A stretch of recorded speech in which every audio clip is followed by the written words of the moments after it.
조은석 내란 특검은 김용현 전 국방부 장관에 이어 비상계엄 관련 구속기한 만료를 앞둔 이들에 대한 추가 기소를 준비하고 있습니다. 김건희 여사 의혹 특검팀과 최상병 특검팀도 수사팀 구성과 인력 배분 등을 하며 본격 수사 착수를 위한 기반을 마련하고 있습니다. 취재기자 연결합니다. 임예진 기자. 네, 내란 특검 사무실이 마련된 서울고등검찰청입니다. 네, 김용현 전 장관에 이어서 어제 여인형 문상호 전 사령관도 추가로 재판에 넘겨졌죠?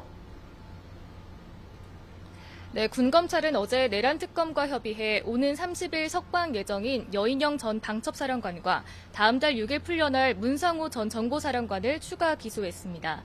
여 전 사령관은 헌법재판소와 군사법원에서 위증한 혐의가, 문 전 사령관에게는 선관위 부정선거 의혹 수사를 위해 군의 인적 정보를 누설한 혐의가 적용됐습니다.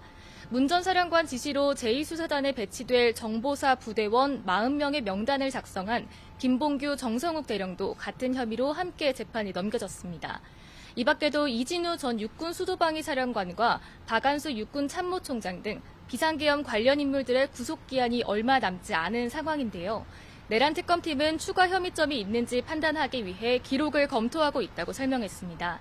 이런 가운데 내란 특검은 경찰 비상계엄 특별수사단으로부터 윤 전 대통령 관련 사건을 넘겨받고 경찰 수사관 31명도 오는 26일부터 정식 파견받기로 했는데요. 기록 검토를 어느 정도 마친 뒤에는 수사팀을 구분해 사건을 배분한다는 계획입니다. 다른 특검 상황은 어떻습니까? 네, 김건희 여사 의혹을 수사하는 민중기 특검팀은 파견검사 40명을 모두 요청하고 수사 윤곽을 그리는 데 집중하고 있습니다. 어제 김건희 여사가 서울중앙지검과 서울고검의 소환에 모두 불응하면서 김 여사의 대면 조사는 결국 김건희 특검팀에서 이루어질 것으로 보이는데요. 시점이 언제가 될지 주목되는 가운데 본격적인 수사 착수는 사무실 문제 등으로 준비 기간을 마친 뒤에 가능할 것으로 전망됩니다. 민중기 특검은 오늘 임시사무실로 출근하면서 별도의 공식 일정은 없다며 사실관계를 파악하고 법리 검토를 하면서 수사 방향을 논의할 예정이라고 밝혔습니다.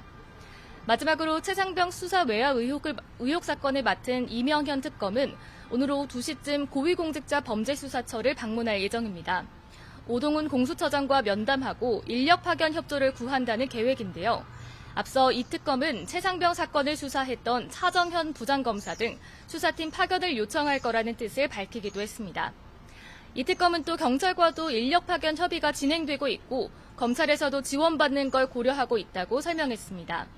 또 박정훈 대령의 항명 사건 항소심 재판 사건의 이첩에 대해선 특검법에 따라 가능한 부분이라며 당연히 검토 대상이라고 덧붙였습니다. 지금까지 서울고검에서 전해드렸습니다.